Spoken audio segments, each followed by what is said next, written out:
You found it. Your home for the best content on your favorite team, the Fighting Tigers of LSU. Do us a favor. Subscribe to the channel. Leave your comments below. And be sure to smash that like button.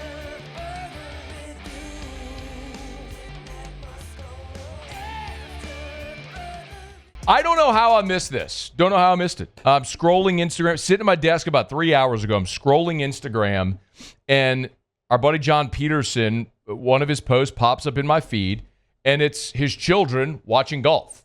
And it's him playing golf. And I'm like, wait a minute, John's not a time traveler.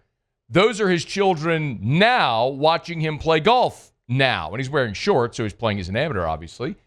I read the post, and I'll be darned, our guy goes up to Oakmont's playing in a U.S. Open qualifier, damn near wins the thing. He's actually going to be a first alternate for the U.S. Open. I texted John. I was like, man, we got to talk. He's like, I can do it right at 3. I said, come on down. Well, here he is. John, how are you, man? Matt, I'm doing good, dude. It's always a pleasure to be on your show.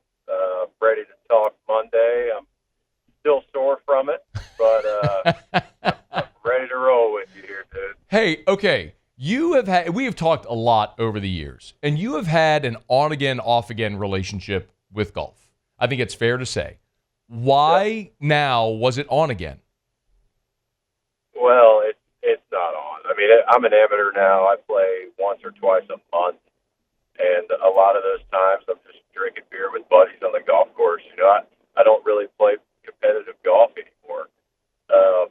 I certainly like to. You know, the competition and the fire in my belly really hadn't gone away, but the preparation isn't there. You know, it's just one of those things that I don't have time for anymore. With a full-time job, 4 kids, you know, we're all over the place. And I signed up for U.S. Open locals here in Abilene last month and just figured I'd give it a shot. Got through and went up to Springfield and, you know, caught lightning in a bottle and, you know, kind of felt like it was 10 years ago where I had it that day. And when I looked up, the ball was flying through the window it used to and gave him hell for all 40 holes. And we'll see how it shakes out. Can you, for those who don't know, and my hand's in the air, I'm a little unindoctrinated here. What is that qualifier like that you played on Monday? What's all the? Give us just the idea of the format. Yeah, so it's 36 holes one day walking, right? And they call it golf's longest day, and it is. I mean, you're playing 18 holes in the morning, and you're playing 18 holes right after you eat lunch for 30 minutes in the afternoon. You really don't even have a break. So you're walking. It's hot, you know, it's summer.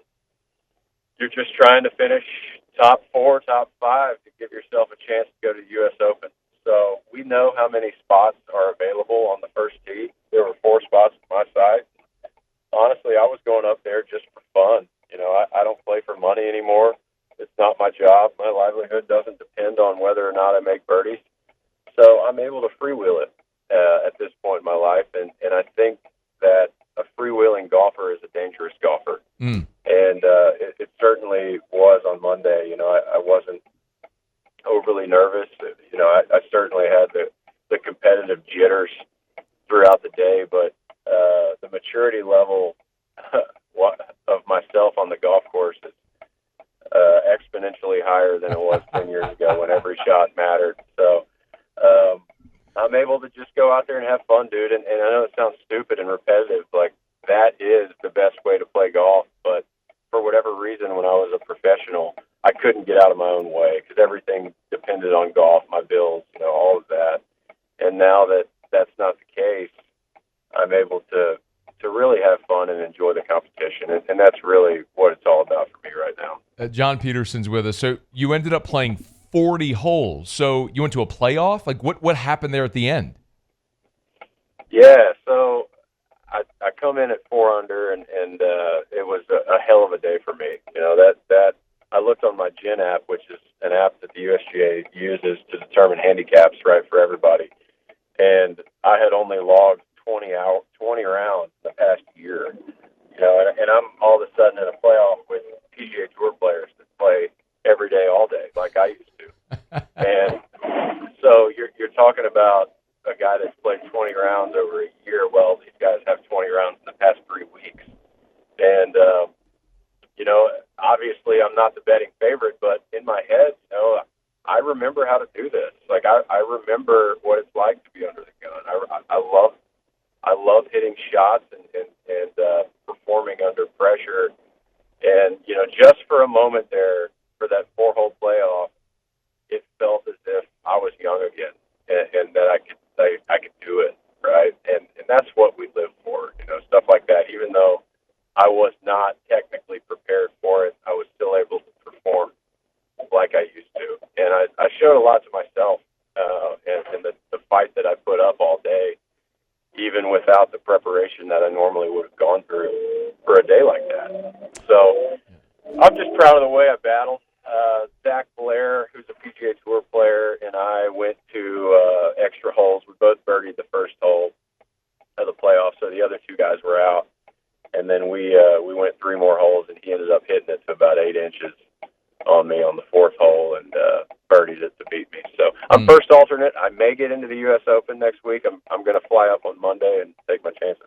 So that's incredible. But by the way, do you know what are the probability, or what is the probability of you actually of getting in as first alternate?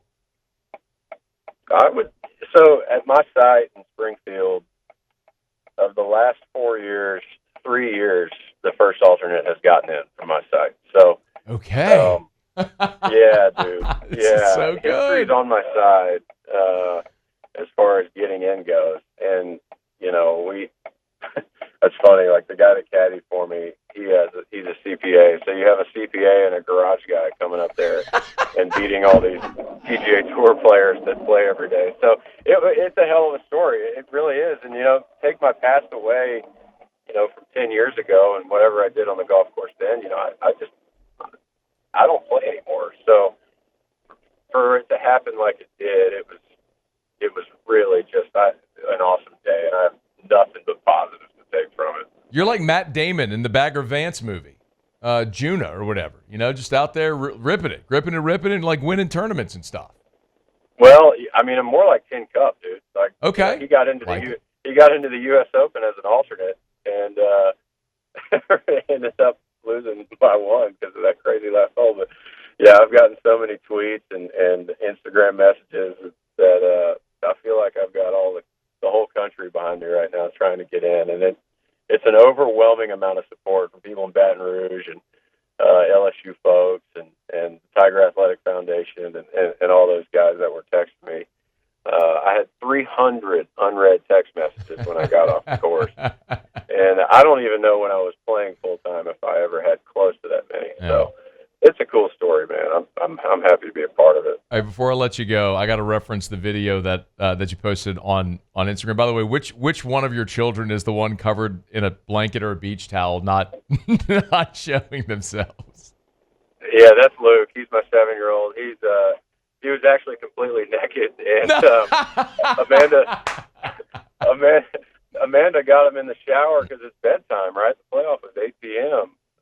And they were showering, and somebody had told Amanda that I was going into a playoff, so they're all naked, and she got them all covered up in blankets and was able to shoot that video that we'll have forever. And that's what I told her. I said, look, I just want to play one time where my kids don't have to go to YouTube and look at stuff from 2012 to see what I used to do. Because obviously I didn't have kids then, and now they'll remember that as a second grader and a first grader, they'll remember seeing their dad do what he used to do on TV.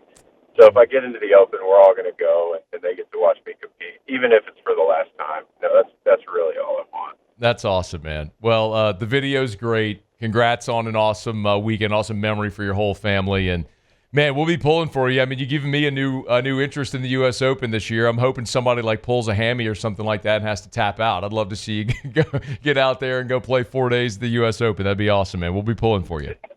Yeah, thanks, Matt. I appreciate y'all and all y'all do for LSU and me. So appreciate you having me.